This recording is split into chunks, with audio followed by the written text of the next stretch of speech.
नमस्कार दोस्तों, स्वागत करता हूं आप सभी का सारथी एकेडमी के YouTube चैनल पर। दोस्तों, पहले मैं आज आपको आलस की परिभाषा समझाना चाहूंगा कि यह आलस जो है वह अपने आप में क्या कहना चाहता है। दोस्तों, तो आलस का फुल फॉर्म क्या है कि आलस अपने आप में क्या कह रहा है आप लोगों की आपको लक्ष्य प्राप्ति में सफल नहीं होने दूंगा। आलस क्या कहता है दोस्तों कि आपको लक्ष्य प्राप्ति में सफल नहीं होने दूंगा। दोस्तों, अगर आपको लक्ष्य की प्राप्ति करनी है, अगर आपको सफलता के शिखर पर विराजमान होना है, तो सबसे पहले इस आलस का काम तमाम करना होगा दोस्तों, और इस आलस को आप लोगों को निपटाना होगा। तभी दोस्तों आप लोग सफलता सुनिश्चित कर पाएंगे। दोस्तों, अगर आप लोगों को सफलता प्राप्त करनी है तो आज ही दोस्तों अपने आलस को उठाकर पोटली बांधकर कचरा पात्र में फेंक दीजिए, और आपके घर वाले ये बोलने चाहिए कि क्या हुआ बेटा, तेरा जो आलस था दिखता था वो आजकल कहां पर चला गया, कहीं पर वो आलस जो है वो दिखाई नहीं देता। दोस्तों, ये आलस जो है वो आपके अंदर है और इसको आप लोगों को ही समाप्त करना पड़ेगा, तभी आप लोग सफलता प्राप्त कर पाएंगे। यदि आप लोगों ने आलस को समाप्त नहीं किया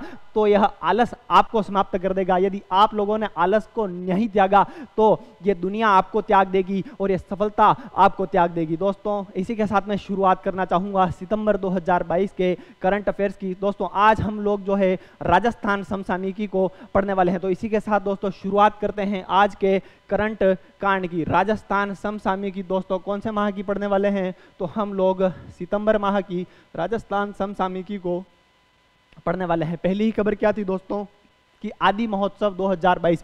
बहुत ही ज्यादा महत्वपूर्ण प्रश्न ये कि आदि महोत्सव 2022 का आयोजन कहां पर किया गया दोस्तों, तो उदयपुर के कोटड़ा में किया गया। कहां पर किया गया दोस्तों, आदि महोत्सव 2022 का आयोजन पूछा जा सकता है तो उदयपुर के कोटड़ा में इस आदि महोत्सव 2022 का जो है आयोजन किया गया है। और इसका शुभारंभ कब हुआ था दोस्तों, तो 27 सितंबर को। कब हुआ था दोस्तों, 27 सितंबर के दिन इस आदि महोत्सव का आयोजन हुआ था, जो कि उदयपुर के कोटड़ा में आयोजित किया गया था। 27 सितंबर को क्या मनाया जाता है दोस्तों, तो विश्व पर्यटन दिवस। क्या पता पड़ा दोस्तों कि 27 सितंबर के दिन क्या मनाया जाता है, तो विश्व पर्यटन दिवस जो है वह 27 सितंबर के दिन मनाया जाता है। बात करते हैं अगर दोस्तों उदयपुर के बारे में। किसके बारे में, उदयपुर के कोटड़ा में आदि महोत्सव का आयोजन किया गया, तो उदयपुर के बारे में बात कर लेते हैं। तो दोस्तों, उदयपुर की स्थापना जो है वह कब की गई थी, तो वर्ष 1559 में। कब दोस्तों, वर्ष 1559 में इसकी स्थापना जो है मेवाड़ के महाराणा उदय सिंह के द्वारा इस उदयपुर की स्थापना जो है वह की गई थी। कब की गई थी दोस्तों, महाराणा उदय सिंह के द्वारा 1559 में इस उदयपुर की जो है वो स्थापना की गई थी। इसके अलावा दोस्तों राजस्थान में झीलों की नगरी जो है वह किसको कहा जाता है, तो उदयपुर को झीलों की नगरी कहा जाता है। इसके अलावा दोस्तों सर्वाधिक मीठे पानी की झीलें कहां पर स्थित है, तो राजस्थान में स्थित है। इसके अलावा दोस्तों राजस्थान का कश्मीर जो है वो किसको कहा जाता है, तो उदयपुर को राजस्थान का कश्मीर जो है वो कहा जाता है। इसके अलावा दोस्तों पूर्व का वेनिस, कौन सा दोस्तों, पूर्व का वेनिस जो है वह किसको कहा जाता है दोस्तों, वह भी उदयपुर को कहा जाता है। इसके अलावा दोस्तों व्हाइट सिटी, कौन सी सिटी दोस्तों, व्हाइट सिटी जो है किसको कहा जाता है, तो दोस्तों व्हाइट सिटी भी अपने उदयपुर को कहा जाता है। इसके अलावा दोस्तों और क्या कहा जाता है उदयपुर को, तो सैलानियों का स्वर्ग। कौन सा दोस्तों, सैलानियों का स्वर्ग जो है वह भी जो है वो उदयपुर को कहा जाता है। क्या कहा जाता है दोस्तों, उदयपुर को सैलानियों का स्वर्ग कहा जाता है। इसके अलावा फाउंटेन एंड माउंटेन सिटी, कौन सी दोस्तों, फाउंटेन एंड माउंटेन सिटी जो है वो किसको कहा जाता है, तो फाउंटेन एंड माउंटेन सिटी जो है वह भी उदयपुर को कहा जाता है। ये दोस्तों क्या है, कुछ उदयपुर के उपनाम है जिसके नाम से उदयपुर को जाना जाता है। क्या क्या है दोस्तों, व्हाइट सिटी उदयपुर को कहा जाता है। 1559 में मेवाड़ के महाराणा उदय सिंह के द्वारा जो है वह इसकी स्थापना की गई थी। झीलों की नगरी उदयपुर को कहा जाता है। राजस्थान का कश्मीर और पूर्व का वेनिस जो है वह भी उदयपुर को कहा जाता है। इसके अलावा दोस्तों सितारों का शहर, कौन सा शहर दोस्तों, सितारों का शहर राजस्थान में किसको कहा जाता है दोस्तों, तो वह भी उदयपुर को ही सितारों का शहर भी कहा जाता है। यह है दोस्तों उदयपुर के उपनाम। अगर आप लोग इसका स्क्रीनशॉट लेना चाहते हैं तो इसका स्क्रीनशॉट जो है वो ले सकते हैं। इसके अलावा दोस्तों उदयपुर को राजस्थान, एशिया और भारत का वियना, कौन सा दोस्तों, राजस्थान, एशिया और भारत का वियना जो है वो किसको कहा जाता है दोस्तों, तो वह भी अपने उदयपुर को ही कहा जाता है। ये हुई दोस्तों चर्चा उदयपुर के बारे में, जहां पर कोटड़ा महोत्सव 2022 का आयोजन किया गया। आदि महोत्सव 2022 का आयोजन कोटड़ा में किया गया, जो कि उदयपुर में पड़ता है। उदयपुर के बारे में दोस्तों हम लोगों ने चर्चा कर ली है। अगली देख लीजिए दोस्तों कि हस्तशिल्प नीति 2022 को जारी कर दिया गया। यह बहुत ही ज़्यादा महत्वपूर्ण प्रश्न है दोस्तों, बहुत ही ज़्यादा महत्वपूर्ण ये नीति। मेरा विश्वास मानिए किसी ना किसी परीक्षा में तो जरूर इससे संबंधित प्रश्न जरूर पूछा जाएगा। हस्तशिल्प नीति 2022 जो है वह जारी कर दी है। कब तक प्रभावी रहेगी ये? तो अप्रैल 2026 तक। कब तक दोस्तों यह हस्तशिल्प नीति 2022 से लागू रहेगी? तो अप्रैल 2026 तक दोस्तों यह हस्तशिल्प नीति जो है लागू रहने वाली है। उद्देश्य क्या है दोस्तों इसका? तो हस्तशिल्पियों के उत्थान के लिए बेहतर मार्केटिंग की व्यवस्था की जाएगी। दोस्तों इस हस्तशिल्प नीति में क्या कहा गया है कि हस्तशिल्पियों के उत्थान के लिए बेहतर मार्केटिंग की व्यवस्था जो है वो की जाएगी। इसके अलावा परंपरागत कलाओं व विलुप्त होती कलाओं को पुनर्जीवित करना। इसके अलावा दोस्तों इसके तहत क्या किया जाएगा कि परंपरागत जो कलाएं हैं और जो कलाएं विलुप्त हो रही है उनको संरक्षित करने का प्रयास इस हस्तशिल्प नीति में किया जाएगा और रोजगार के नए अवसर सृजित किए जाएंगे। इसके तहत दोस्तों क्या किया जाएगा? जो राजस्थान के हस्तशिल्पी हैं उनके लिए रोजगार के नए अवसर भी सृजित किए जाएंगे। तो ये कहती है हमारे पास में हस्तशिल्प नीति 2022। इसके अलावा और क्या है दोस्तों? इस हस्तशिल्प नीति के प्रमुख प्रावधान वित्तीय सहयोग के लिए कलाकारों को लोन के ब्याज पर 100% सब्सिडी मिलेगी। कितनी सब्सिडी मिलेगी दोस्तों? 100% सब्सिडी मिलने वाली। यानी कि जो हस्तशिल्पी बैंकों से लोन लेते हैं उस लोन के लिए 100% ब्याज का पुनर्भरण किसके द्वारा किया जाएगा? तो राजस्थान सरकार उस ब्याज पर 100% की दोस्तों सब्सिडी देने वाली है। इसके अलावा उत्पादों को निर्यात योग्य बनाने पर फोकस किया जाएगा। क्या किया जाएगा दोस्तों? उत्पाद जो होते हैं हस्तशिल्पियों के उनको निर्यात योग्य बनाने का प्रयास किया जाएगा, अर्थात बेहतर तरीके से उसकी पैकेजिंग की जाएगी और उसकी मार्केटिंग अच्छे तरीके से की जाएगी ताकि राजस्थान से निर्यात को बढ़ावा दिया जा सके। इसके अलावा उद्योग विभाग के अधीन हस्तशिल्प एवं हथकरघा निदेशालय का गठन किया जाएगा। राजस्थान में दोस्तों किसका गठन किया जाएगा? तो हस्तशिल्प एवं हथकरघा निदेशालय का गठन किया जाएगा। पूछा जाएगा दोस्तों यह किसी ना किसी परीक्षा में तो कि राजस्थान में किसका गठन किया जाएगा हस्तशिल्प नीति के तहत? तो हस्तशिल्प एवं हथकरघा निदेशालय का गठन किया जाएगा। और यह गठन किसके अधीन किया जाएगा दोस्तों? तो उद्योग विभाग के अधीन। किसके अधीन किया जाएगा दोस्तों? हस्तशिल्प एवं हथकरघा निदेशालय का गठन तो उद्योग विभाग के अधीन हस्तशिल्प एवं हथकरघा निदेशालय का गठन जो है वो किया जाएगा। अगला क्या है दोस्तों कि राज्य में सभी सरकारी समारोह में स्मृति चिन्ह के रूप में अब केवल प्रदेश के हैंडीक्राफ्ट उत्पाद शामिल किए जाएंगे। दोस्तों जो भी राजस्थान में सरकारी समारोहों का आयोजन किया जाता है उसमें सिर्फ और सिर्फ राजस्थान के हस्तशिल्प ही भेंट स्वरूप जो है वो दिए जाएंगे, या फिर जो भी स्मृति चिन्ह प्रदान किए जाएंगे वो सिर्फ किससे होंगे दोस्तों? राजस्थान के हस्तशिल्प से संबंधित होंगे। जो हैंडीक्राफ्ट होंगे उन्हीं को किसके रूप में दिया जाएगा दोस्तों? स्मृति चिन्ह के रूप में इसके तहत प्रदान किया जाएगा। यह भी प्रावधान हस्तशिल्प नीति 2022 में किया जाएगा। इसके अलावा क्या किया गया दोस्तों? रिको हैंडीक्राफ्ट पार्क भी विकसित किया जाएगा। हस्तशिल्प नीति के तहत दोस्तों किसका विकास किया जाएगा या फिर क्या विकसित किया जाएगा? तो रिको हैंडीक्राफ्ट पार्क भी जो है वो इसके तहत विकसित किया जाएगा। इसके अलावा दोस्तों क्या प्रावधान था? इस तहत जयपुर में हस्तशिल्प म्यूजियम बना जाएगा। बहुत ही ज्यादा महत्वपूर्ण है दोस्तों। पूछा जाएगा कि हस्तशिल्प नीति 2022 के तहत राजस्थान में हस्तशिल्प म्यूजियम कहां पर बनाया जाएगा दोस्तों? तो जयपुर में। कहां पर बनाया जाएगा दोस्तों हस्तशिल्प म्यूजियम? तो इसके तहत राजस्थान के जयपुर में हस्तशिल्प म्यूजियम जो है वो बनाया जाएगा। इसके अलावा दोस्तों और क्या प्रावधान है इस हस्तशिल्प नीति में? तो राष्ट्रीय व अंतर्राष्ट्रीय स्तर पर पहचान दिलाने के लिए दोस्तों जो राजस्थान की हस्तकलाएं हैं और हस्तशिल्पी हैं उन्हें राष्ट्रीय और अंतर्राष्ट्रीय स्तर पर पहचान दिलाने के लिए किसका आयोजन किया जाएगा दोस्तों? तो दिसंबर में हस्तशिल्प सप्ताह का आयोजन किया जाएगा। तो दिसंबर में किया जाएगा। राजस्थान में हस्तशिल्प सप्ताह का आयोजन जो है वो कब किया जाएगा दोस्तों? तो दिसंबर माह में राजस्थान में हस्तशिल्प सप्ताह का आयोजन जो है वो किया जाएगा। और क्यों किया जाएगा दोस्तों? हस्तकलाओं को राष्ट्रीय और अंतर्राष्ट्रीय स्तर पर पहचान दिलाने के लिए इसका आयोजन किया जाएगा। यह प्रदेश की प्रथम हस्तशिल्प नीति है दोस्तों, क्योंकि यह राजस्थान की प्रथम हस्तशिल्प नीति है, इसलिए इससे संबंधित जो भी तथ्य है एक एक चीज को दिमाग में डाल दिया जाएगा, क्योंकि जो भी चीज पहली बार होती है वो अपने आप में बहुत ही ज्यादा महत्वपूर्ण हो जाती है और इससे संबंधित प्रश्न किसी न किसी परीक्षा में तो पूछा जाएगा। तो ये हुई दोस्तों किसके बारे में चर्चा? हस्तशिल्प नीति 2022 के बारे में चर्चा। इसके तहत दोस्तों क्या हस्तकलाओं की बात कर लेते हैं दोस्तों। राजस्थान की हस्तकलाओं को दोस्तों हम लोग देख लेते हैं, क्योंकि हमने किसकी चर्चा की है, हस्तशिल्प नीति 2022 के बारे में चर्चा की है। पहला ही क्या, ब्लू पोट्री कहाँ की प्रसिद्ध है दोस्तों, ब्लू पोट्री, तो ब्लू पोट्री जो है वो जयपुर की प्रसिद्ध है। इसके अलावा ब्लैक पोट्री दोस्तों कहाँ की प्रसिद्ध है, कोटा की। जो ब्लैक पोट्री का ये जो क है दोस्तों, इससे आप लोग क्या याद कर सकते हैं, ब्लैक पोट्री के इस क से आप लोग कोटा को याद कर सकते हैं। ब्लैक पोट्री कहाँ की प्रसिद्ध है दोस्तों, तो वो कोटा की प्रसिद्ध है। इसके अलावा थेवा कला, मैं शेयर जीतता हूँ, थेवा कला कहाँ की प्रसिद्ध है, तो प्रतापगढ़ की थेवा कला प्रसिद्ध है, और यहाँ का सोनी परिवार जो है थेवा कला के लिए प्रसिद्ध है। मीनाकारी कहाँ की प्रसिद्ध है दोस्तों, तो मीनाकारी जो है वह जयपुर की प्रसिद्ध है। तारकशी के जेवर, बहुत ही महत्वपूर्ण दोस्तों कि तारकशी के जेवर राजस्थान में कहाँ के प्रसिद्ध हैं, तो नाथद्वारा के। कहाँ की प्रसिद्ध है दोस्तों, तारकशी, तो नाथद्वारा की जो है तारकशी प्रसिद्ध है। इसके अलावा दोस्तों रमकड़ा उद्योग, कौन सा उद्योग दोस्तों, रमकड़ा उद्योग कहाँ का प्रसिद्ध है, तो गलियाकोट डूंगरपुर जो है, गलियाकोट कहाँ पर पड़ता है, डूंगरपुर में पड़ता है, और रमकड़ा उद्योग के लिए यह गलियाकोट प्रसिद्ध है। यह गलियाकोट जो है दोस्तों माही नदी के किनारे पर बसा हुआ है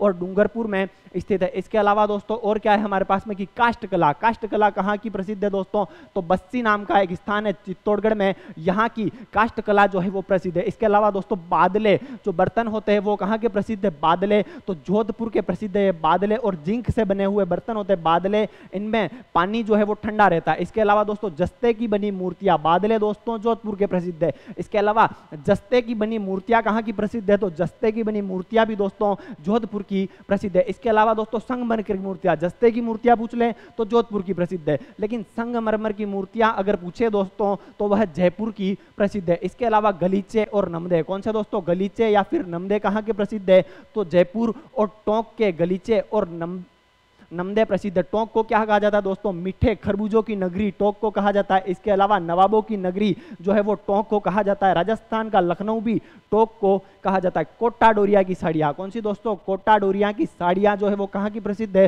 तो दो स्थानों की प्रसिद्ध है। एक तो दोस्तों मांगरोल बारा और केतुन कोटा की, कहाँ की प्रसिद्ध है कोटा डोरिया की साड़ियाँ, मांगरोल बारा और केतुन कोटा की प्रसिद्ध है। अगली कौन सी है दोस्तों, हस्तकलाएं, तो आरातारी, आरातारी कहाँ की प्रसिद्ध है दोस्तों, तो सिरोही की प्रसिद्ध है आरातारी। और तलवारें कहाँ की प्रसिद्ध, तलवारें राजस्थान में, तो तलवारें सिरोही की प्रसिद्ध है। मिरर वर्क कहाँ का प्रसिद्ध है दोस्तों, तो मिरर वर्क जो है वह जैसलमेर का प्रसिद्ध है। इसके अलावा दोस्तों पेंच वर्क, पेंच वर्क कहाँ का प्रसिद्ध है, तो पेंच वर्क दोस्तों शेखावटी का प्रसिद्ध है। ये हुई दोस्तों राजस्थान की लगभग सभी की सभी हस्तकलाएं। हस्तशिल्प नीति 2022 में जारी कर दी गई है दोस्तों। ये थी दोस्तों हस्तशिल्प नीति के बारे में चर्चा।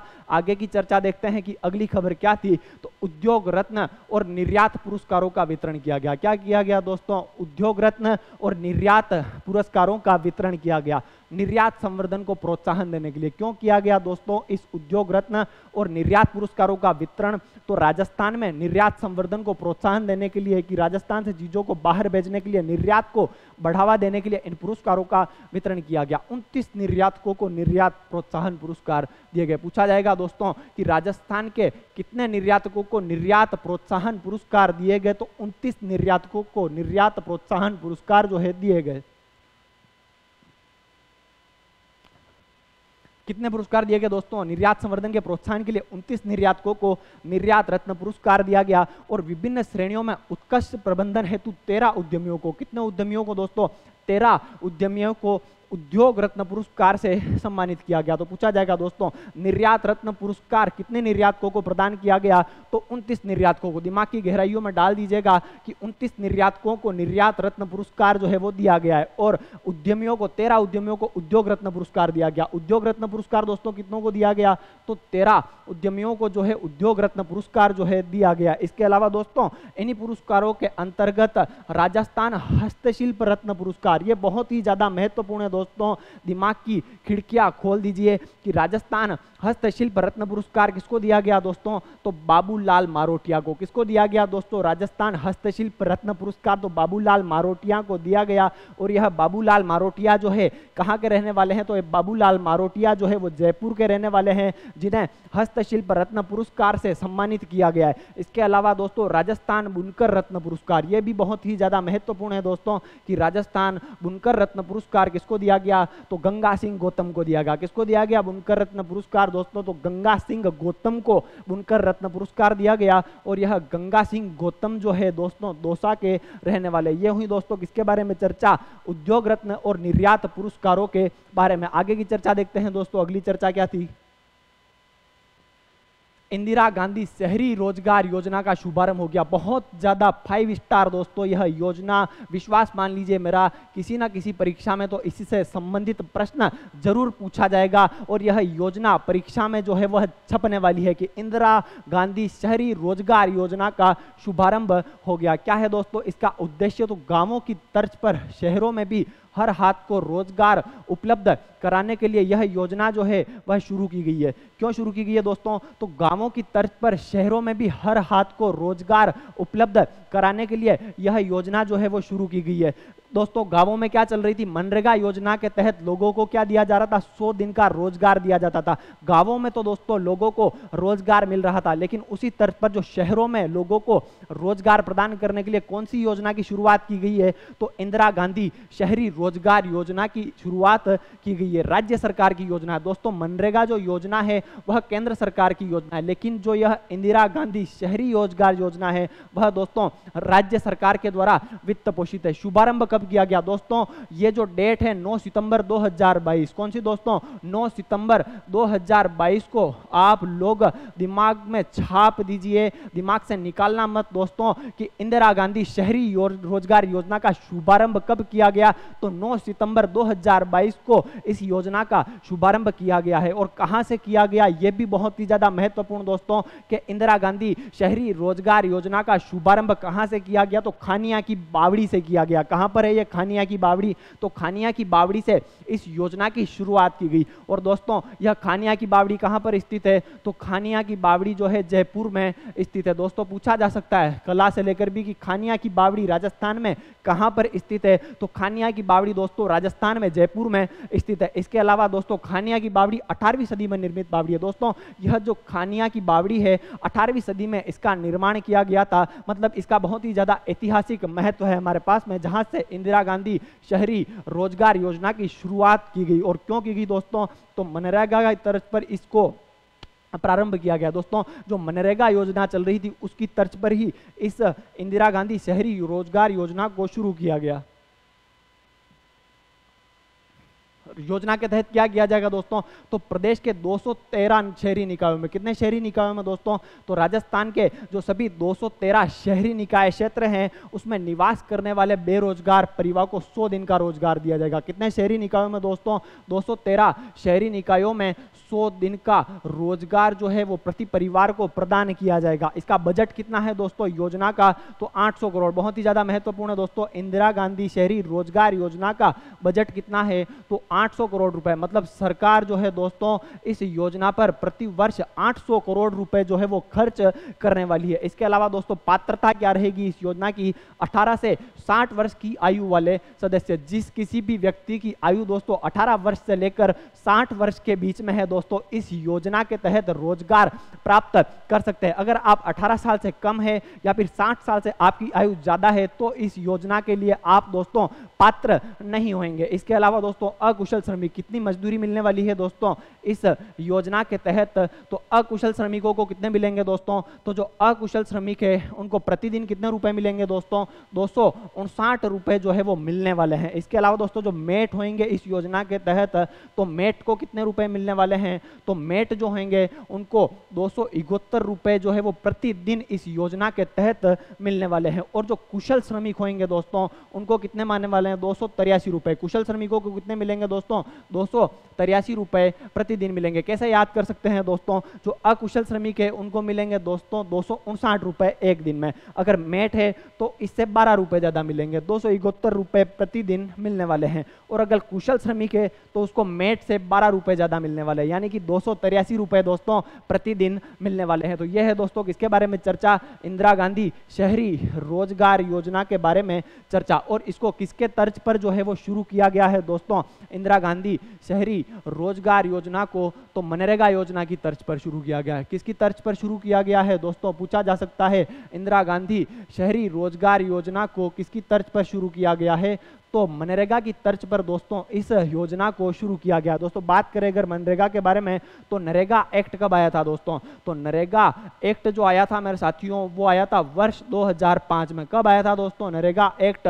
तो वर्ष 2005 में जो है नरेगा एक्ट आया था। लेकिन इस नरेगा योजना की शुरुआत कब हुई थी दोस्तों? तो 2 फरवरी 2006 को। कब हुई थी दोस्तों इस नरेगा योजना की शुरुआत? तो 2 फरवरी 2006 को आंध्र प्रदेश से हुई थी। कहां से हुई थी दोस्तों? आंध्र प्रदेश से इस योजना की शुरुआत हुई थी। और आंध्र प्रदेश में भी दोस्तों एक गांव पड़ता है हमारे पास में, उस गांव का नाम है दोस्तों वदलापल्ली गांव। कहां से हुई थी दोस्तों? वदलापल्ली गांव। आंध्र प्रदेश के वदलापल्ली गांव से इस योजना की शुरुआत हुई थी। और यह वदलापल्ली गांव जो है दोस्तों कौन से जिले में पड़ता है? तो अनंतपुर जिले में। कहां पर पड़ता है दोस्तों यह वदलापल्ली गांव? तो अनंतपुर जिले में पड़ता है, जहां से इसकी योजना की शुरुआत हुई थी। इस योजना की नरेगा योजना की राजस्थान में कहां से शुरुआत हुई थी दोस्तों? तो राजस्थान में जाडौल से हुई थी। कहां से हुई थी दोस्तों नरेगा योजना की शुरुआत? राजस्थान में। तो राजस्थान में इस योजना की शुरुआत जो है दोस्तों जाडौल से हुई थी। इसके अलावा दोस्तों पहले इसका नाम क्या था? नरेगा था। लेकिन मनरेगा इसका नाम जो है वो कब पड़ गया दोस्तों? वर्ष 2010 में। पूछा जा सकता है नरेगा योजना का नाम बदलकर मनरेगा योजना यानी कि महात्मा गांधी नेशनल रोजगार गारंटी कब कर दिया गया? तो वर्ष 2010 में इसका नाम बदलकर क्या कर दिया गया दोस्तों? मनरेगा कर दिया गया। तो ये हुई दोस्तों किसके बारे में? मनरेगा के बारे में चर्चा, जिसकी तर्ज पर इंदिरा गांधी शहरी रोजगार योजना की शुरुआत हुई। नरेगा एक्ट आया था दोस्तों वर्ष 2005 में।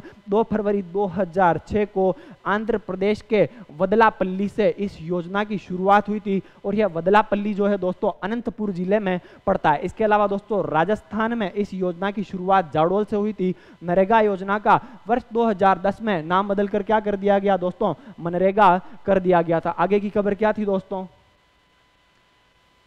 अगली खबर देख लीजिए दोस्तों, गर्ल फ्रेंडली ग्राम पंचायत। कौन सी दोस्तों? तो गर्ल फ्रेंडली ग्राम पंचायतों का क्या किया गया दोस्तों? निर्माण किया गया। मेरे शहर जीतो सवाई माधोपुर में। कहां पर किया गया दोस्तों गर्ल फ्रेंडली ग्राम पंचायतों का निर्माण? तो सवाई माधोपुर में। सवाई माधोपुर की 7 ग्राम पंचायतों को, कितनी ग्राम पंचायतों को दोस्तों? तो सवाई माधोपुर जो जिला है उसकी 7 ग्राम पंचायतों को पायलट प्रोजेक्ट के रूप में गर्ल फ्रेंडली ग्राम पंचायत के रूप में विकसित किया गया। कौन से जिले में विकसित की गई है दोस्तों? पायलट प्रोजेक्ट के तौर पर 7 ग्राम पंचायतें या फिर 7 इको गर्ल फ्रेंडली ग्राम पंचायतें जो सवाई माधोपुर में विकसित की गई है। प्रत्येक जिले में ये दोस्तों पायलट प्रोजेक्ट के तौर पर 7 गर्ल फ्रेंडली ग्राम पंचायतें जो है कहां पर बनाई गई है अपने पास में? तो सवाई माधोपुर में बनाई गई है। और प्रत्येक जिले में अब क्या किया जाएगा दोस्तों? प्रत्येक जिले में 2 ग्राम पंचायतों को, कितनी दोस्तों? प्रत्येक जिले में 2 ग्राम पंचायतों को गर्ल फ्रेंडली ग्राम पंचायत के रूप में विकसित किया जाएगा। कितनी विकसित की जाएगी? प्रत्येक जिले में 2 ग्राम पंचायतों को गर्ल फ्रेंडली ग्राम पंचायत के रूप में विकसित किया जाएगा। तो कहां पर विकसित की गई है दोस्तों 7 गर्ल फ्रेंडली ग्राम पंचायतें? तो सवाई माधोपुर में विकसित की गई। बात कर लेते हैं दोस्तों किसके बारे में? सवाई माधोपुर के बारे में। किसके बारे में दोस्तों अब हम लोग चर्चा कर लेते हैं? तो सवाई माधोपुर के बारे में। तो सवाई माधोपुर की स्थापना जो है वह किसके द्वारा की गई थी हमारे पास में? तो सवाई माधोपुर की स्थापना जो है जयपुर के शासक थे एक सवाई माधो सिंह। किसके द्वारा की गई थी दोस्तों? सवाई माधो सिंह के द्वारा इस सवाई माधोपुर की जो है वह स्थापना की गई थी। और कब की गई थी दोस्तों? वर्ष 1763 में। कब की गई थी? वर्ष 1763 में इस सवाई माधोपुर की स्थापना जो है जयपुर के शासक सवाई माधो सिंह के द्वारा की गई थी। इसके अलावा दोस्तों इस सवाई माधोपुर में कौन सा स्थान है? तो रामेश्वरम नाम का स्थान है। कौन सा है दोस्तों? रामेश्वर नाम का जो है वो स्थान है। यहाँ पर 3 नदियां मिलती है। कौन सी है दोस्तों? एक तो चंबल, एक है दोस्तों बनास और सीप नदी। कौन सी नदी दोस्तों? चंबल, बनास व सीप नदियां जो है वो त्रिवेणी संगम कहां पर बनाती है दोस्तों? तो रामेश्वर नाम का स्थान है जो कि सवाई माधोपुर में है। वहां पर ये नदियां जो है वह त्रिवेणी संगम जो है बनाती है हमारे पास में। कहां पर बनाती है त्रिवेणी संगम? रामेश्वर नाम का स्थान है सवाई माधोपुर में, जहां पर चंबल, बनास व सीप नदियां जो है वो त्रिवेणी संगम का निर्माण करती है। इसके अलावा दोस्तों कूकराज की घाटी। दोस्तों कौन सी घाटी? कुकराज की घाटी जो है वह कौन से जिले में स्थित है? तो सवाई माधोपुर में कुकराज की घाटी जो है वह स्थित है। इसके अलावा दोस्तों रणथंभौर दुर्ग, कौन सा दुर्ग दोस्तों? रणथंभौर दुर्ग जो है वो कहां पर स्थित है? तो रणथंभौर दुर्ग जो है वह भी हमारे पास में सवाई माधोपुर में स्थित है। इसके अलावा दोस्तों त्रिनेत्र गणेश का मंदिर कहां पर स्थित है दोस्तों? त्रिनेत्र गणेश का मंदिर, तो वो भी रणथंभौर दुर्ग के अंदर त्रिनेत्र गणेश का मंदिर जो है वो हमारे पास में स्थित है। कहां पर है त्रिनेत्र गणेश का मंदिर? तो रणथंभौर दुर्ग में जो है वो त्रिनेत्र गणेश का मंदिर स्थित है। और त्रिनेत्र गणेश का मेला, कौन सा दोस्तों? त्रिनेत्र गणेश का मेला जो है वो कहां पर बढ़ता है? तो वो भी दोस्तों सवाई माधोपुर के रणथंभौर दुर्ग में त्रिनेत्र गणेश का मेला बढ़ता है। इसके अलावा दोस्तों कौन सा? चौथ माता का मेला, कौन सा दोस्तों? चौथ माता का मेला जो है वो कहां पर बढ़ता है? तो चौथ माला का मेला जो है वह चौथ का बरवाड़ा में बढ़ता है। कहां पर बढ़ता है दोस्तों? चौथ का बरवाड़ा नाम का एक स्थान है अपने पास में सवाई माधोपुर में। यहाँ पर चौथ माता का मेला, चौथ का बरवाड़ा जो कि सवाई माधोपुर में स्थित है, यहाँ पर चौथ माता का जो है वह मेला भरता है दोस्तों। ये हुई दोस्तों किसके बारे में चर्चा? सवाई माधोपुर के बारे में चर्चा। स्थापना इसकी सवाई माधो सिंह के द्वारा 1763 में की गई थी। चौथ माता का मेला, चौथ का बरवाड़ा सवाई माधोपुर में भरता है। रामेश्वर नाम का स्थान है यहाँ पर, वहां पर चंबल, बनास और सीप नदियां त्रिवेणी संगम का निर्माण करती है। कुकराज की घाटी दोस्तों सवाई माधोपुर में स्थित है। रणथंभौर दुर्ग सवाई माधोपुर में स्थित है। इसके अलावा त्रिनेत्र गणेश का मेला कहां पर भरता है? तो रणथंभौर दुर्ग में जो है वह भरता है, सवाई माधोपुर में यह स्थित है। दोस्तों अगर आप लोग इसका स्क्रीनशॉट लेना चाहे तो आप लोग इसका स्क्रीनशॉट ले सकते हैं। अगली खबर देखते हैं दोस्तों, आगे की क्या खबर थी। अगला देख लीजिए दोस्तों, हिंदी सेवा पुरस्कार किसको प्रदान किए गए दोस्तों? यह हिंदी सेवा पुरस्कार तो डॉक्टर गुंजन गर्ग को। दो नाम दोस्तों दिमाग में डाल दीजिए, एक तो दिया गया दोस्तों किसको?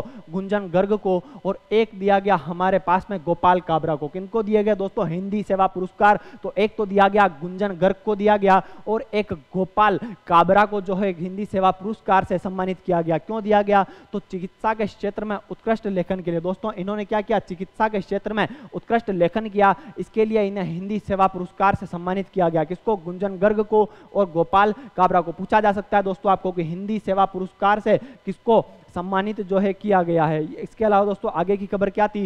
राजस्थान एमएसएमई नीति 2022 जारी कर दी गई। बहुत ही ज्यादा महत्वपूर्ण है दोस्तों।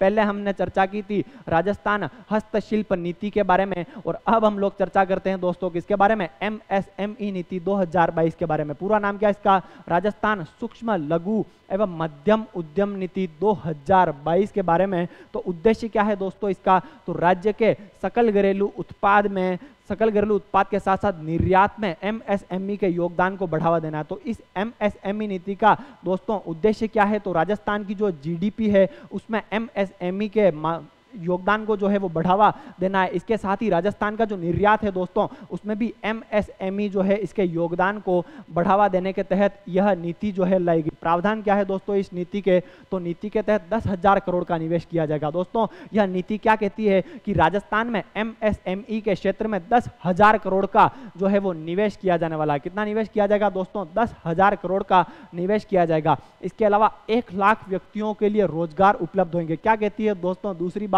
यह नीति कि राजस्थान में इस नीति के द्वारा 1 लाख लोगों के लिए नए रोजगार जो है वह सृजित किए जाएंगे। और क्या कहती है दोस्तों? 20,000 नई एमएसएमई इकाइयां स्थापित की जाएगी अपने पास में। क्या कहती है दोस्तों तीसरी बात यह नीति कि इसके तहत राजस्थान में 20,000 नई एमएसएमई इकाइयां स्थापित की जाएगी। 10,000 करोड़ का दोस्तों इसके तहत निवेश किया जाएगा, 1 लाख व्यक्तियों के लिए रोजगार की व्यवस्था की जाएगी और 20,000 नई एमएसएमई इकाइयां जो है वह स्थापित की जाएगी। उद्योगों के लिए भूमि व बुनियादी सुविधाओं का विकास किया जाएगा। बाकी दोस्तों वही घिसी-पिटी बातें की गई है जो हर नीति में की जाती है कि उद्योगों के लिए भूमि और बुनियादी सुविधाओं का विकास किसके द्वारा किया जाएगा? सरकार के द्वारा किया जाएगा। और नीति में महिला उद्यमियों, एससी एसटी और निशक्त श्रेणियों के लिए विशेष प्रावधान किए गए हैं। जो एसटी एससी महिलाएं हैं और जो निशक्त श्रेणियां हैं दोस्तों उसके लिए इस नीति में जो है वो विशेष प्रावधान किए गए। यह है दोस्तों किसके बारे में चर्चा?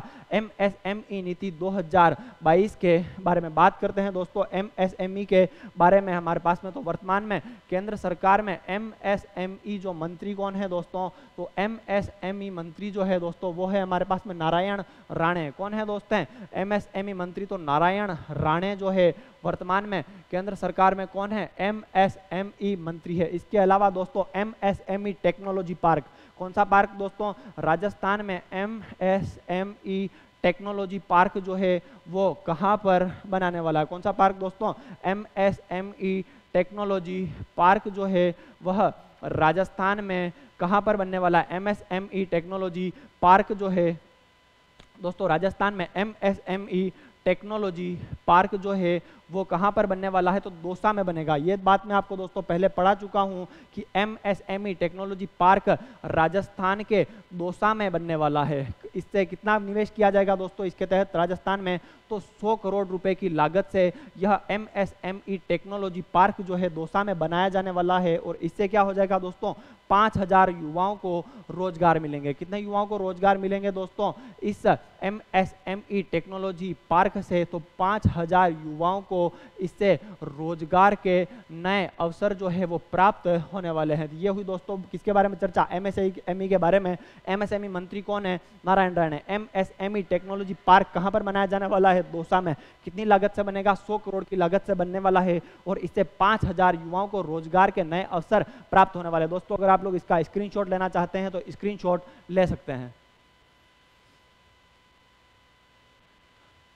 अगली खबर क्या थी दोस्तों, राष्ट्रीय रक्षा MSME सम्मेलन और प्रदर्शनी। दोस्तों राष्ट्रीय रक्षा MSME सम्मेलन और प्रदर्शनी का आयोजन कहां पर किया गया था दोस्तों, तो कोटा में। पूछा जा सकता है कि राष्ट्रीय रक्षा MSME सम्मेलन और प्रदर्शनी का आयोजन कहां पर किया गया, तो कोटा में इसका आयोजन किया गया।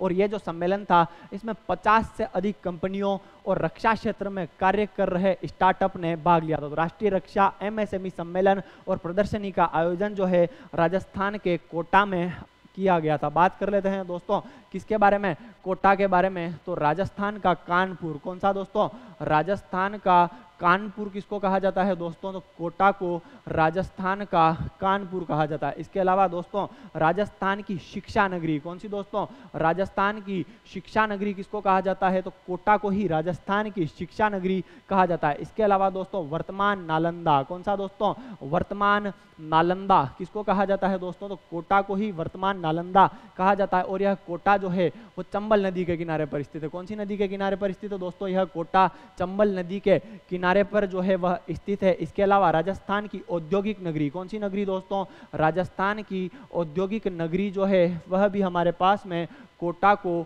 कहा जाता है। ये दोस्तों क्या है हमारे पास में, कोटा के उपनाम में, चंबल नदी के किनारे पर स्थित है। राजस्थान का कानपुर कहा जाता है, राजस्थान की शिक्षा नगरी कहा जाता है, वर्तमान नालंदा कहा जाता है। इसके अलावा दोस्तों राजस्थान की औद्योगिक नगरी जो है वह भी हमारे पास में कोटा को कहा जाता है। और कोटा राज्य की स्थापना जो है वो किसके द्वारा की गई थी दोस्तों, तो कोटा राज्य बूंदी से स्वतंत्र होकर वर्ष 1631 में बना था। कब बना था दोस्तों, 1631 में कोटा जो है वो स्वतंत्र राज्य के रूप में बना था। और किसके द्वारा कोटा रियासत की स्वतंत्र रियासत के रूप में स्थापना की गई थी, तो माधो सिंह हाड़ा, किसके द्वारा दोस्तों, माधो सिंह के द्वारा इसकी स्वतंत्र राज्य के रूप में या फिर स्वतंत्र रियासत के रूप में स्थापना की गई थी। और बूंदी से अलग होकर दोस्तों क्या बना था, कोटा अलग राज्य जो है वह बन गया था। ये थी दोस्तों किसके बारे में चर्चा, कोटा के बारे में चर्चा। स्क्रीनशॉट लेना चाहें दोस्तों इसका आप तो स्क्रीनशॉट ले सकते हैं।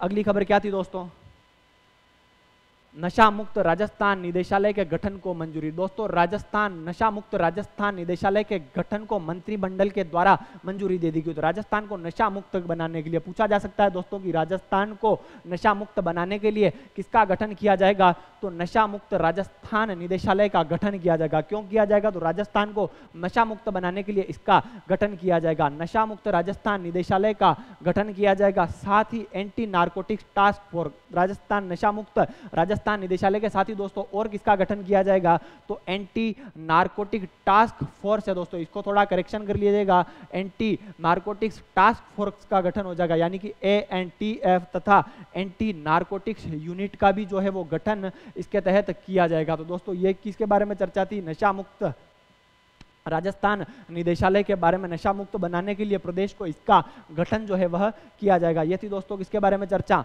अगली खबर देखते हैं। अगली खबर क्या थी दोस्तों, राजस्थान के 2 शिक्षक राष्ट्रीय पुरस्कार से सम्मानित किए गए। दोस्तों क्या था, 5 सितंबर 2022 को, 5 सितंबर को दोस्तों क्या मनाया जाता है, राष्ट्रीय शिक्षक दिवस जो है वो मनाया जाता है। और इस राष्ट्रीय शिक्षक दिवस के अवसर पर राजस्थान के 2 शिक्षकों को राष्ट्रीय शिक्षक पुरस्कार से सम्मानित किया गया। कौन कौन थे तो दोस्तों, दुर्गाराम मुवाल। कौन थे दोस्तों ये 2 शिक्षक, तो एक तो थे हमारे पास में दुर्गाराम मुवाल। ये दुर्गाराम मुवाल जो है वो कहाँ के रहने वाले हैं, तो उदयपुर के रहने वाले ये दुर्गाराम मुवाल। इसके अलावा दोस्तों सुनीता गुलाटी को, कहाँ की है सुनीता गुलाटी, तो ये सुनीता गुलाटी जो है दोस्तों बीकानेर की रहने वाली है। पूछा जा सकता है राजस्थान के कितने शिक्षकों को राष्ट्रीय पुरस्कार से सम्मानित किया गया, तो 2 शिक्षकों को सम्मानित किया गया। दुर्गाराम मुवाल, यह दुर्गाराम मुवाल जो है दोस्तों उदयपुर के रहने वाले हैं। इसके अलावा सुनीता गुलाटी जो है बीकानेर की रहने वाली है। और दोस्तों पूरे देश में कुल कितने शिक्षकों को सम्मानित किया गया था 5 सितंबर को, तो 46 शिक्षकों को सम्मानित किया गया था। और इन 46 शिक्षकों में 2 जो है राजस्थान के रहने वाले थे। अगली खबर दोस्तों क्या थी, राजस्थान पेट्रो जोन। तो राजस्थान में पेट्रो जोन की स्थापना जो है वो कहां पर की जाएगी, तो पचपदरा बाड़मेर में राजस्थान पेट्रो जोन की स्थापना की जाएगी। कहां पर की जाएगी, राजस्थान पेट्रो जोन की स्थापना, तो पचपदरा बाड़मेर में इस पेट्रो जोन की स्थापना की जाएगी। और इस पेट्रो जोन की स्थापना दोस्तों किसके द्वारा की जाएगी अपने पास में, तो रिको के द्वारा राजस्थान में इस पेट्रो जोन की जो स्थापना है जो पचपदरा में की जाएगी। बात कर लेते हैं दोस्तों किसके बारे में, पचपदरा के बारे में। तो पचपदरा रिफाइनरी के बारे में दोस्तों हम लोग चर्चा कर लेते हैं। किसके बारे में दोस्तों, पचपदरा रिफाइनरी के बारे में। यह पचपदरा रिफाइनरी जो है दोस्तों कहां पर स्थित है, तो यह पचपदरा रिफाइनरी जो है वो बाड़मेर में स्थित है। तो राजस्थान की प्रथम रिफाइनरी है, कौन सी है दोस्तों, राजस्थान की प्रथम रिफाइनरी है यह पचपदरा रिफाइनरी। और देश की कौन सी है दोस्तों, तो देश की 26वीं रिफाइनरी है यह पचपदरा रिफाइनरी। और कौन से मानकों पर आधारित है दोस्तों यह पचपदरा रिफाइनरी, तो BS6। कौन के मानकों पर आधारित है, तो BS6 मानकों पर आधारित है यह पचपदरा रिफाइनरी। कौन से मानकों पर आधारित है दोस्तों यह पचपदरा रिफाइनरी, तो BS6 मानकों पर आधारित है। और यह पचपदरा रिफाइनरी जो है दोस्तों वह एक इको फ्रेंडली रिफाइनरी है। कौन सी रिफाइनरी है दोस्तों, इको फ्रेंडली रिफाइनरी है, क्योंकि यह जो है वो BS6 मानकों पर जो है वो आधारित है। कितनी लागत से बनी है दोस्तों ये पचपदरा रिफाइनरी, तो 43,000 जो है 129 करोड़। कितनी लागत है दोस्तों इसकी कुल, तो 43,129 करोड़ की लागत से यह पचपदरा रिफाइनरी जो है वो बनाई जा रही है। इसके अलावा दोस्तों राजस्थान में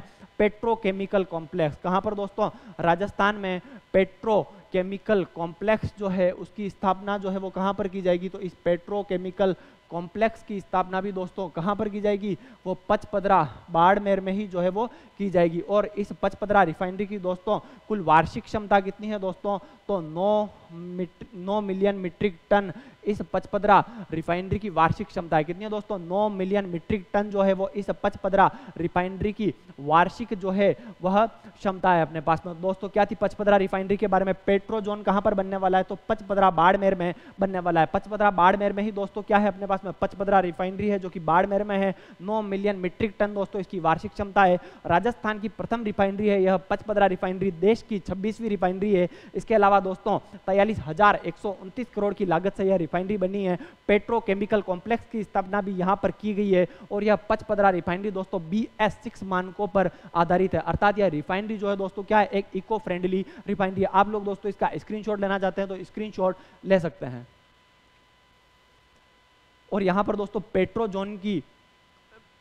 जोन की स्थापना दोस्तों किसके द्वारा की जाएगी, तो रिको के द्वारा। किसके द्वारा की जाएगी दोस्तों, इस पचपदरा रिफाइनरी के यहाँ पर पचपदरा में पेट्रो जोन की स्थापना तो रिको के द्वारा जो है वो इसकी स्थापना की जाने वाली है। दोस्तों इस रिको की स्थापना जो है वो कब हुई थी दोस्तों, तो इस रिको की स्थापना जो है वर्ष 1969 में इस रिको की स्थापना हुई थी। इसके अलावा दोस्तों इस रिको का पुनर्गठन कब हुआ था दोस्तों, तो वर्ष 1980 में। कब हुआ था दोस्तों इस रिको का पुनर्गठन, तो वर्ष 1980 में इस रिको का पुनर्गठन जो है वो किया गया था। और इस रिको का मुख्यालय जो है वो कहां पर स्थित है दोस्तों, पूछा जा सकता है। तो इस रिको का मुख्यालय जो है वह अपने पास में जयपुर में स्थित है। कहाँ पर स्थित है दोस्तों? इस रीको का मुख्यालय तो जयपुर में स्थित है। तो रीको की स्थापना वर्ष 1969 में हुई थी। पुनर्गठन दोस्तों इसका वर्ष 1980 में किया गया था और इस रीको का मुख्यालय जो है वह दोस्तों जयपुर में स्थित है। ये थी दोस्तों किसके बारे में चर्चा? पेट्रो जोन के बारे में चर्चा।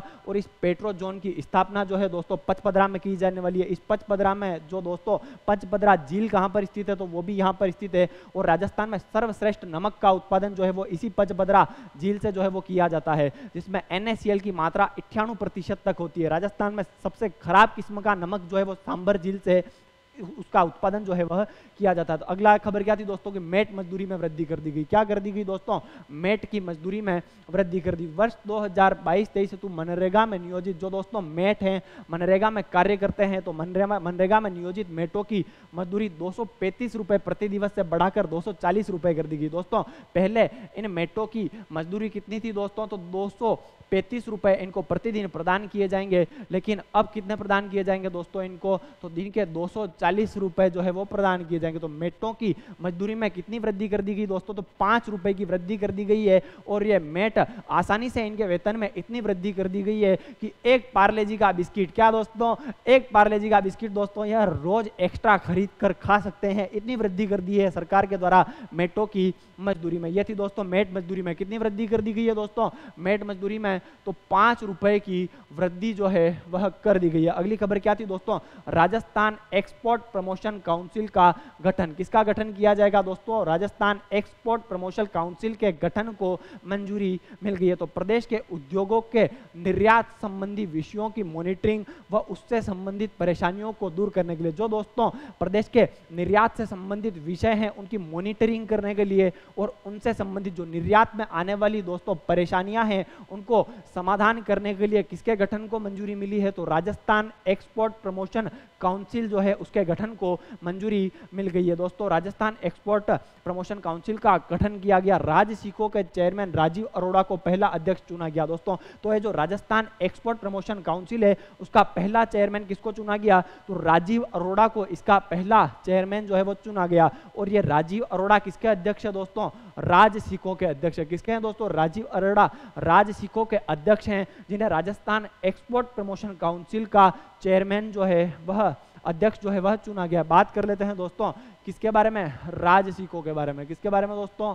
राजसिको के बारे में अगर जो है वो हम लोग चर्चा कर लेते हैं दोस्तों, तो राजसिको जो है उसकी स्थापना कब हुई थी दोस्तों? तो वर्ष 1961 में। कब स्थापना हुई थी दोस्तों इस राजसिको की? तो वर्ष 1961 में इसकी स्थापना हुई थी। और इस राजसिको का मुख्यालय जो है वो कहाँ पर स्थित है दोस्तों? जयपुर में इस मुख्यालय है इसका। रीको की स्थापना दोस्तों वर्ष 1969 में हुई थी और उसका पुनर्गठन 1980 में किया गया था।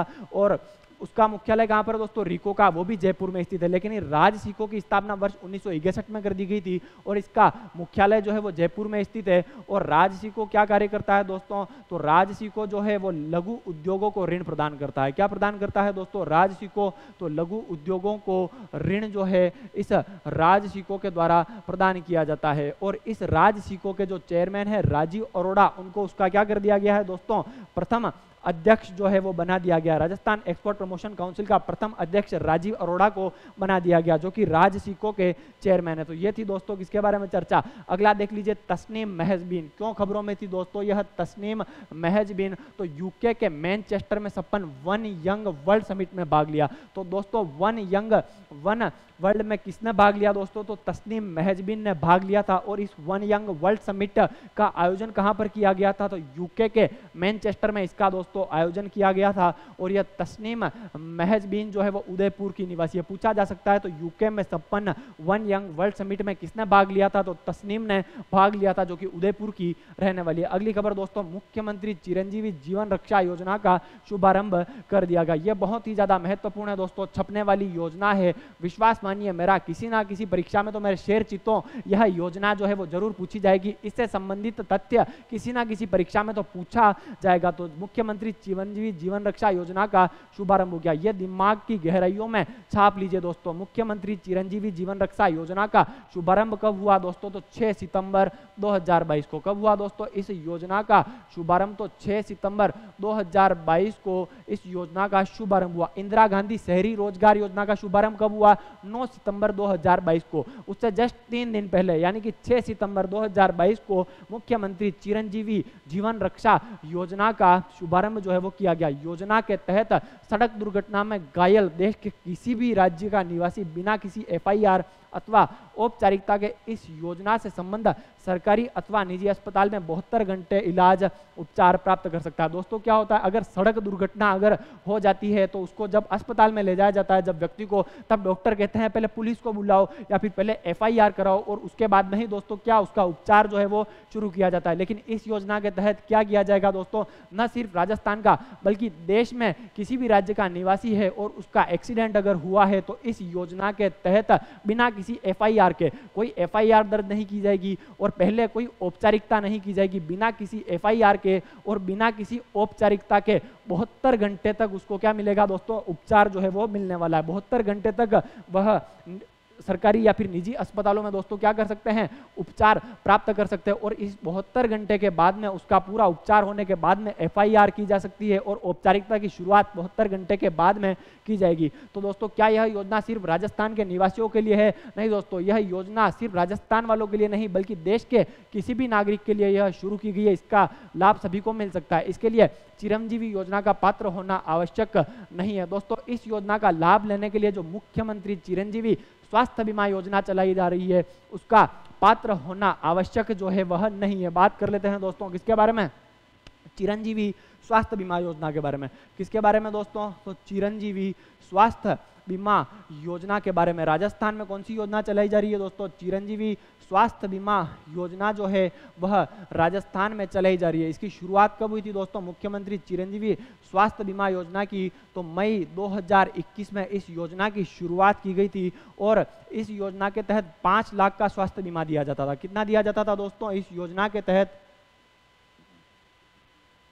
5 लाख तक का स्वास्थ्य बीमा इस योजना के तहत प्रदान किया जाता था। लेकिन अब इस बीमा राशि को बढ़ा दिया गया है और अब कितना कर दिया गया है दोस्तों, इसके तहत बीमा राशि को 10 लाख रुपए तक का बीमा जो है वो प्रदान किया जाता है। 10 लाख रुपए तक का आप उपचार सरकारी और निजी अस्पतालों में प्राप्त कर सकते हैं। और कौन से विभाग के द्वारा चलाई जा रही है दोस्तों यह योजना, चिकित्सा स्वास्थ्य एवं परिवार कल्याण विभाग। कौन से विभाग के द्वारा चलाई जा रही है दोस्तों योजना, चिकित्सा स्वास्थ्य एवं परिवार कल्याण। कौन सा विभाग दोस्तों, चिकित्सा स्वास्थ्य एवं परिवार कल्याण विभाग जो है इसके द्वारा यह योजना जो है वह चलाई जा रही है। विभाग का नाम दोस्तों याद कर लिया जाएगा, पूछा जाता है परीक्षाओं में कि कौन सी योजना कौन से विभाग के द्वारा चलाई जा रही है। इसमें क्या किया जाता है दोस्तों, अस्पताल में भर्ती होने से 5 दिन पहले और छुट्टी होने के 15 दिन बाद तक के खर्च को भी इस योजना में शामिल किया जाता है। तो चिरंजीवी स्वास्थ्य बीमा योजना कब शुरुआत हुई, तो मई 2021 में दोस्तों इस योजना की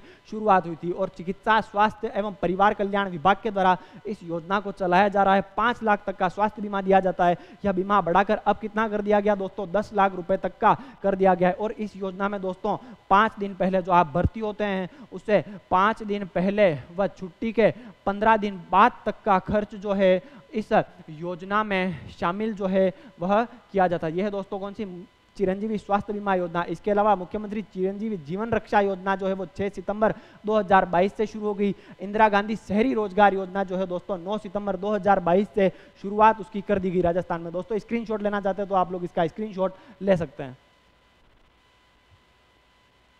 अगली खबर क्या थी दोस्तों, विशेष योग्यजन आयुक्त आपके द्वार मिशन तहसील 392। दोस्तों इसको थोड़ा करेक्शन कर दीजिएगा, तहसील 92 नहीं है दोस्तों, यह 392 है। तो विशेष योग्यजन आयुक्त आपके द्वार मिशन तहसील 392 शुरुआत कब की गई दोस्तों, ये पूछा जा सकता है कि विशेष योग्यजन आयुक्त आपके द्वार मिशन तहसील 392 की शुरुआत कब की गई, तो दिमाग में डाल दीजिएगा दोस्तों इस तारीख को 27 सितंबर को। कब शुरुआत की गई दोस्तों इस मिशन की, तो 27 सितंबर के दिन इस मिशन की जो है वह शुरुआत की गई है। 27 सितंबर 2022 को बीकानेर की नोखा तहसील तहसील से। और दोस्तों इस मिशन की शुरुआत कहाँ से की गई, तो बीकानेर जिले से इस मिशन की शुरुआत की गई है। और बीकानेर जिले में भी कहाँ से की गई है दोस्तों, इसकी शुरुआत तो नोका तहसील से इसकी शुरुआत की गई है। और 27 सितंबर 2022 के दिन इसकी शुरुआत जो है वह की गई है। 27 सितंबर को दोस्तों क्या मनाया जाता है, विश्व पर्यटन दिवस जो है वह 27 सितंबर के दिन मनाया जाता है। क्या किया जाएगा दोस्तों, इस विशेष योग्यजन आयुक्त आपके द्वारा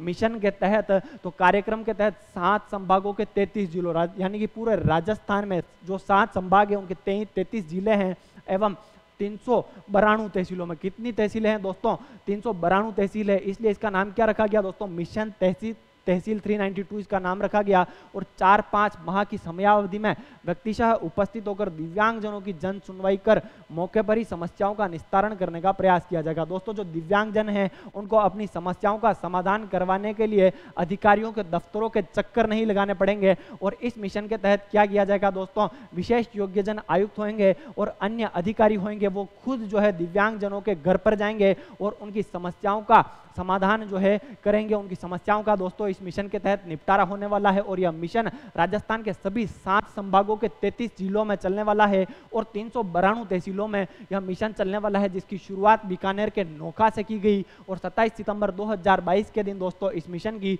शुरुआत जो है वह की गई। अगली खबर क्या थी दोस्तों, आभानेरी महोत्सव 2022 कहां पर किया गया दोस्तों, इस आभानेरी महोत्सव 2022 का आयोजन तो आभानेरी की चांद बावड़ी पर। कहां पर किया गया दोस्तों इसका आयोजन, तो आभानेरी की चांद बावड़ी पर इस महोत्सव का आयोजन किया गया। आभानेरी महोत्सव 2022 का आयोजन आभानेरी की चांद बावड़ी पर पर्यटन विभाग के द्वारा इसका जो है वो आयोजन किया गया। बात कर लेते हैं दोस्तों किसके बारे में, चांद बावड़ी के बारे में। तो दोस्तों यह चांद बावड़ी जो है वो कहां पर स्थित है दोस्तों, यह चांद बावड़ी जो है आभानेरी दौसा में स्थित है। कहां है दोस्तों यह चांद बावड़ी, तो आभानेरी दौसा में यह चांद बावड़ी जो है वह स्थित है। और इस चांद बावड़ी का निर्माण किसके द्वारा किया गया था, तो प्रतिहार शासक थे। कौन थे दोस्तों, एक प्रतिहार राजा चांद के द्वारा, इस प्रतिहार राजा चांद जो है इस चांद के द्वारा इस बावड़ी का निर्माण करवाया गया था। इसलिए दोस्तों इसका नाम क्या है हमारे पास में, चांद बावड़ी है। और यह बावड़ी है दोस्तों महामारू शैली में बनी हुई है। कौन सी शैली में बनी हुई है दोस्तों, महामारू शैली में इस बावड़ी का निर्माण किया गया। कौन सी आकृति में बनी हुई है दोस्तों, यह आकृति चांद बावड़ी तो चतुर्भुजाकार आकृति में। कौन सी आकृति में बनी हुई है दोस्तों, यह बावड़ी तो चतुर्भुजाकार आकृति में इस बावड़ी का निर्माण जो है वह किया गया। और इस बावड़ी का निर्माण जो है वह इस प्रकार से किया गया है, इसकी सीढ़ियां जो है वो गिनी नहीं जा सकती। क्या दोस्तों, इस बावड़ी की सीढ़ियां जो है उन्हें गिना नहीं जा सकता है। इस प्रकार से इस बावड़ी का निर्माण जो है वो किया गया। और आभानेरी महोत्सव 2022 का आयोजन दोस्तों इसी चांद बावड़ी पर किया गया। चांद बावड़ी आभानेरी दौसा में स्थित है। प्रतिहार राजा चांद के द्वारा इसका निर्माण किया गया था। महामारू शैली में निर्मित है यह बावड़ी, चतुर्भुजाकार आकृति में इस बावड़ी का निर्माण किया गया है। और इस प्रकार से निर्मित है कि दोस्तों इसकी सीढ़ियां गिनी नहीं जा सकती है। ये थी दोस्तों किसके बारे में चर्चा, आभानेरी महोत्सव के बारे में चर्चा। अगला देख लीजिए दोस्तों, डूंगर राम गेदर। क्यों महत्वपूर्ण है दोस्तों डूंगर राम गेदर, तो राजस्थान शिल्प एवं माटी कला बोर्ड के अध्यक्ष कौन बने हैं, तो दोस्तों कौन बने हैं, डूंगर जो है वह इसके अध्यक्ष जो है वो बन गए हैं। पूछा जा सकता है कि राजस्थान शिल्प एवं माटी कला बोर्ड के अध्यक्ष कौन बने हैं, तो डूंगर राम गेदर बने हैं। दोस्तों इस डूंगर राम के इस म से आप निकाल सकते हैं कौन सा बोर्ड, माटी कला बोर्ड जो है इस डूंगर राम के म से आप लोग निकाल सकते हैं। और इस प्रकार से दोस्तों इसको याद किया जा सकता है कि राजस्थान शिल्प एवं माटी कला बोर्ड के नए अध्यक्ष कौन बने हैं, तो डूंगर राम गेदर बने हैं। अगला देख लीजिए दोस्तों, बाल संरक्षण यात्रा का 5वां चरण। कौन सा दोस्तों, बाल संरक्षण यात्रा का 5वां चरण 5 सितंबर 2022 के दिन शुरू हुआ। कब से शुरू हुआ दोस्तों, बाल संरक्षण यात्रा का 5वां चरण तो 5 सितंबर 2022 को शुरू हुआ। और कहां से शुरू किया गया यह बाल संरक्षण यात्रा का 5वां चरण, तो दोस्तों भीलवाड़ा से। कहां से शुरू किया गया दोस्तों, भीलवाड़ा से इसका 5वां चरण जो है वो शुरू किया गया। और इसका उद्देश्य क्या है दोस्तों, तो गांव की ढाणी में जाकर, जो दोस्तों गांव हैं और ढाणियां हैं उनमें जाकर बच्चों को स्कूलों से जोड़ा जाएगा इस मिशन के तहत। इसके अलावा दोस्तों बाल श्रम, बाल हिंसा, बाल तस्करी एवं बाल विवाह जैसे मुद्दों पर इसके लिए क्या की जाएगी दोस्तों, जागरूकता फैलाई जाएगी। तो ये थी दोस्तों बाल संरक्षण यात्रा, उसका 5वां चरण जो है वो भीलवाड़ा से शुरू किया गया। भीलवाड़ा को दोस्तों क्या कहा जाता है, राजस्थान का मैनचेस्टर भीलवाड़ा को कहा जाता है। राजस्थान की वस्त्र नगरी जो है वह भी भीलवाड़ा को कहा जाता है। राजस्थान की टेक्सटाइल सिटी जो है दोस्तों वह भी भीलवाड़ा को कहा जाता है। लेकिन दोस्तों राजस्थान की औद्योगिक नगरी कोटा को कहा जाता है। राजस्थान का उभरता हुआ मैनचेस्टर दोस्तों किसको कहा जाता है, तो भिवाड़ी को राजस्थान का उभरता हुआ मैनचेस्टर जो है वो कहा जाता है। ये थी दोस्तों बाल संरक्षण यात्रा। 5वां चरण कहां से शुरू हुआ दोस्तों, इसका भीलवाड़ा से इसका 5वां चरण जो है वह शुरू किया गया है। अगली खबर क्या थी दोस्तों, प्रदेश के 716 विद्यालय प्रधानमंत्री श्री योजना हेतु चिन्हित किए गए। बहुत ज्यादा महत्वपूर्ण है दोस्तों कि राजस्थान के कितने विद्यालयों को प्रधानमंत्री श्री पीएम श्री योजना के लिए चुना गया है दोस्तों, तो 716 विद्यालयों को। कितने विद्यालयों को दोस्तों, 716 विद्यालयों को इस योजना के तहत जो है वो चुना गया। पीएम श्री योजना, पूरा नाम क्या है दोस्तों इस योजना का, तो prime minister school of rising India. पूरा नाम है दोस्तों इस पीएम श्री योजना का, prime minister school of rising India के तहत विद्यालयों के विकास एवं उन्नयन के लिए। किसके लिए दोस्तों, यह योजना जो है वो पीएम श्री योजना शुरू की गई है, विद्यालयों के विकास एवं उन्नयन के लिए इस योजना को शुरू किया गया है। तो विकास एवं उन्नयन के लिए राजस्थान से 716 विद्यालय जो है वो चुने गए हैं। प्रधानमंत्री श्री योजना के तहत प्रत्येक ब्लॉक से 2 विद्यालय जो है वो चयनित किए जाएंगे। कितने किए जाएंगे दोस्तों, प्रत्येक ब्लॉक से 2 विद्यालय जो है वह इसके तहत जो है वो चयनित किए जाएंगे। और इस ब्लॉक में से प्रत्येक ब्लॉक में 2 विद्यालय चयनित किए जाएंगे। इनमें से एक विद्यालय जो है वो प्रारंभिक शिक्षा का होगा और एक विद्यालय माध्यमिक शिक्षा का होगा। दोस्तों प्रत्येक जो ब्लॉक होगा उससे 2 विद्यालय चयनित किए जाएंगे। पूरे राजस्थान से 716 विद्यालयों को इसके तहत चयनित किया जाएगा। क्यों किया जाएगा, तो विद्यालयों के विकास एवं उन्नयन के लिए प्रधानमंत्री श्री योजना के तहत।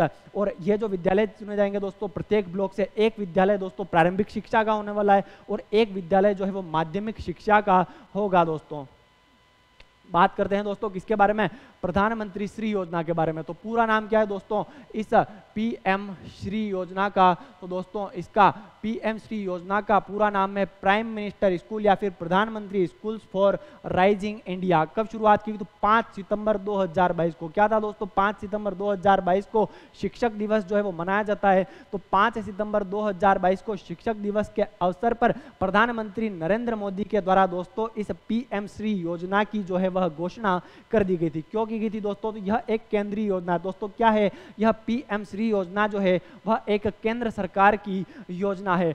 यह एक केंद्रीय योजना है। इसके तहत नेशनल एजुकेशन पॉलिसी 2020 की प्रमुख विशेषताओं को ध्यान में रखते हुए, जो नेशनल एजुकेशन पॉलिसी दोस्तों 2020 में बनाई गई थी, उसकी प्रमुख विशेषताओं को ध्यान में रखते हुए राज्यों, केंद्र शासित प्रदेशों और नगर निकायों के, किसके दोस्तों, राज्य है भारत में, केंद्र शासित प्रदेश और नगर निकायों के 14,500 स्कूलों को, कुल कितने स्कूलों को शामिल किया जाएगा दोस्तों इस योजना में, तो 14,500 स्कूलों का पुनर्विकास किया जाएगा। 14,500 स्कूल होंगे, उनका पूरे देश में जो है वो पुनर्विकास किया जाएगा। और इन 14,500 स्कूलों में दोस्तों 716 विद्यालय जो है वो राजस्थान से चुने जाने वाले हैं। प्राइम मिनिस्टर श्री स्कूलों को ग्रीन स्कूलों के रूप में बनाया जाएगा। किसके रूप में विकसित किया जाएगा दोस्तों, इन स्कूलों को ग्रीन स्कूलों के रूप में इनका विकास किया जाएगा, जो पर्यावरण के अनुकूल होंगे। इसके अलावा दोस्तों इन स्कूलों में क्या होने वाली है दोस्तों, सोलर लाइट होगी। क्या होगी दोस्तों, इन स्कूलों में सोलर लाइट होगी। इन स्कूलों में दोस्तों एलईडी लाइट की भी व्यवस्था होगी। इसके अलावा दोस्तों यह स्कूल जो होंगे नो प्लास्टिक जोन होंगे, मतलब प्लास्टिक का दोस्तों इन स्कूलों में किसी प्रकार से कोई भी यूज जो है वो नहीं किया जाएगा। इसके अलावा दोस्तों कचरा प्रबंधन की इन स्कूलों में बहुत ही ज्यादा उत्कृष्ट जो है वो सुविधाएं होने वाली है। तो दोस्तों पीएम श्री स्कूलों को ग्रीन स्कूलों के रूप में विकसित किया जाएगा, जो पर्यावरण के अनुकूल होंगे। सोलर लाइटें लगी होंगी इन स्कूलों में, एलईडी लाइटें लगी होंगी। यह क्षेत्र जो होगा स्कूलों का प्लास्टिक फ्री होगा और कचरा प्रबंधन सुविधाओं से यह विद्यालय जो है वो दोस्तों सुसज्जित होने वाले हैं। पीएम श्री स्कूल एक उदाहरण के रूप में क्षेत्र के अन्य स्कूलों के लिए मेंटोरशिप और अपना नेतृत्व प्रदान करेंगे। जो दोस्तों पीएम श्री स्कूलों के तहत जिस स्कूल का चयन किया जाएगा वह स्कूल उस क्षेत्र के जो अन्य विद्यालय हैं उनके लिए मेंटोरशिप और नेतृत्व का जो है वो काम करने वाले हैं। इसके अलावा दोस्तों इस योजना से छात्र के संपूर्ण बौद्धिक विकास और बेहतर सीखने की क्षमता का विकास किया जाएगा। इससे क्या प्रयास किया जाएगा दोस्तों इस योजना के तहत कि छात्रों का बौद्धिक विकास किया जा सके और उनकी सीखने की क्षमता जो है उसका विकास किया जा सके। यह है दोस्तों कौन सी योजना, पीएम श्री योजना, केंद्र सरकार की योजना है। 5 सितंबर 2022 को प्रधानमंत्री के द्वारा इसकी घोषणा जो है वह की गई है। देश भर के 14,500 स्कूलों का इस योजना के तहत पुनर्विकास किया जाने वाला है और इन 14,500 स्कूलों में दोस्तों 716 स्कूल कहाँ के होने वाले हैं दोस्तों, हमारे राजस्थान के होने वाले हैं 716 स्कूल। अगला देख लीजिए दोस्तों मिशन बुनियाद। मिशन बुनियाद का शुभारंभ कब किया गया दोस्तों, तो 5 सितंबर 2022 को। बहुत ही ज़्यादा महत्वपूर्ण दोस्तों, 5 सितंबर 2022 को बहुत सारी चीज़ें जो है वह की गई थी। तो दोस्तों क्या किया गया इसके तहत, मिशन बुनियाद जो है इसका शुभारंभ 5 सितंबर 2022 को बीडी कल्ला के द्वारा किया गया। बीडी कल्ला राजस्थान के शिक्षा मंत्री है, इनके द्वारा 5 सितंबर 2022 को मिशन बुनियाद का शुभारंभ जो है वो किया गया। मिशन बुनियाद एक डिजिटल लर्निंग कार्यक्रम है। पूछा जा सकता है दोस्तों कि मिशन बुनियाद जो है वह क्या है, तो दोस्तों मिशन बुनियाद जो है वह एक डिजिटल लर्निंग जो है वह कार्यक्रम है। इस कार्यक्रम में प्रत्येक विद्यार्थी की समझने की क्षमता के आधार पर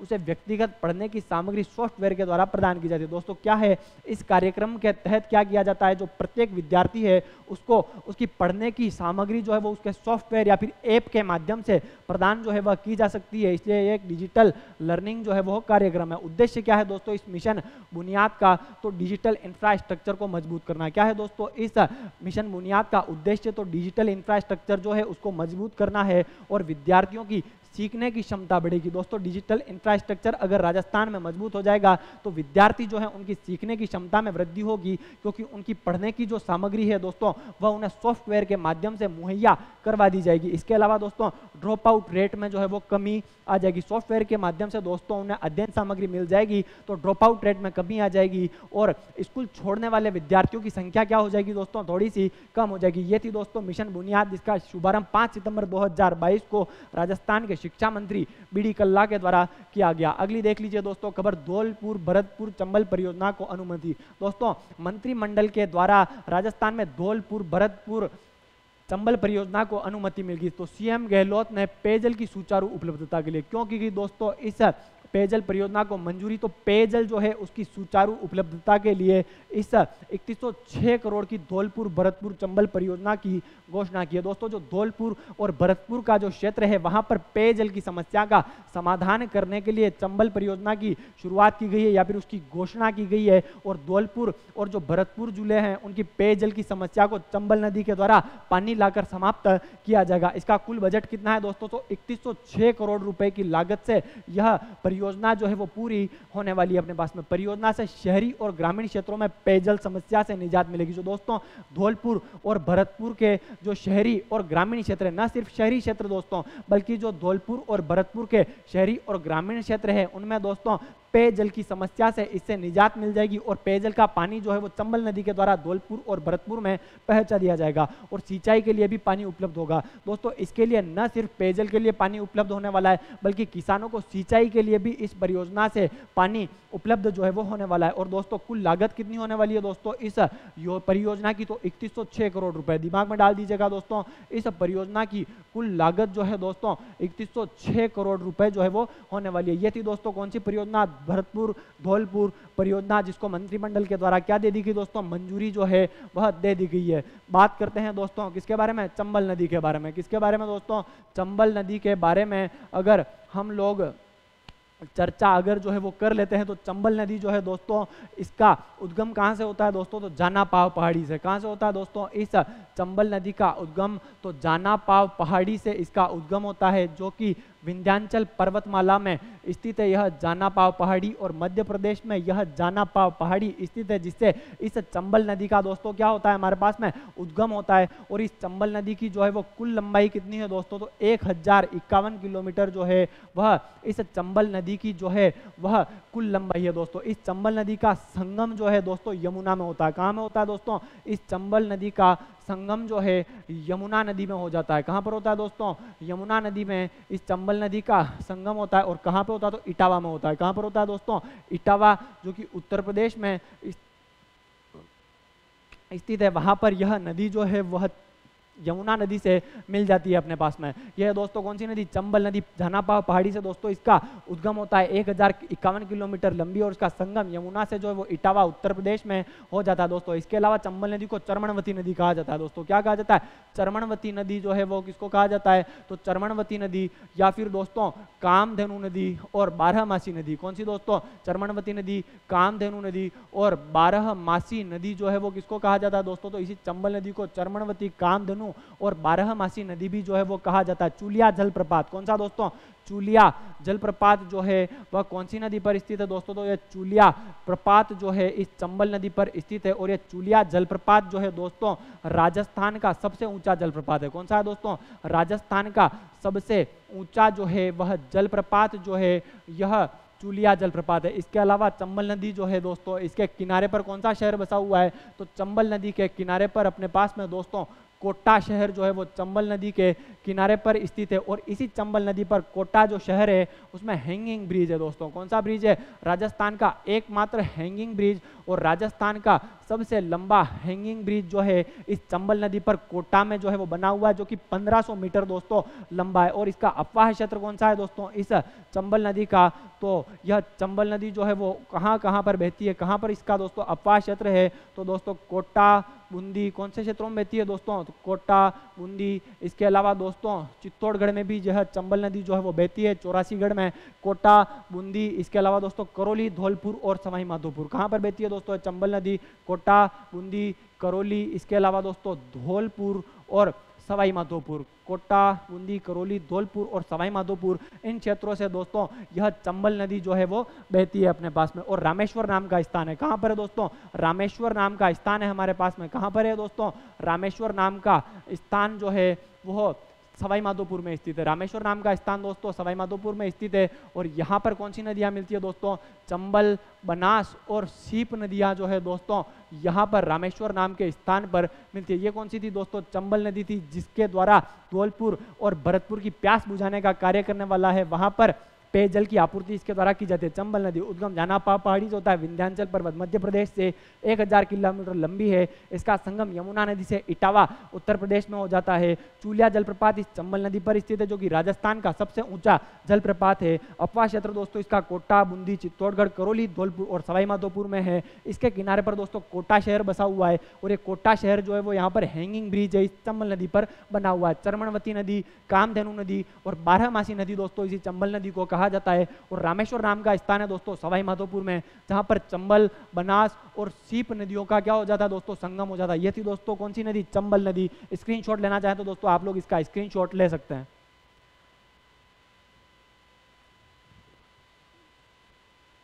तो ये थी दोस्तों आज की चर्चा राजस्थान समसामयिकी के बारे में। इसी के साथ दोस्तों आप लोगों से विदा लेना चाहूंगा। राजस्थान समसामयिकी को दोस्तों सितंबर माह की हम लोगों ने एक ही क्लास में सारी की सारी कवर कर लिया, और उससे रिलेटेड दोस्तों स्टैटिक जीके जो है वो पोर्शन भी हम लोगों ने कंप्लीट कर लिया। दोस्तों अगर इसकी आपने पहली और दूसरी क्लास सितंबर माह की नहीं देखी है तो वो आप यूट्यूब पर जाकर देख सकते हैं। दोस्तों अगर आप लोगों को इसका पीडीएफ प्राप्त करना है जो हम लोगों ने पढ़ा है, तो उसका पीडीएफ जो है दोस्तों टेलीग्राम चैनल से प्राप्त कर सकते हैं सारथी एकेडमी के, और टेलीग्राम चैनल का लिंक जो है दोस्तों डिस्क्रिप्शन में दे दिया जाएगा। धन्यवाद दोस्तों।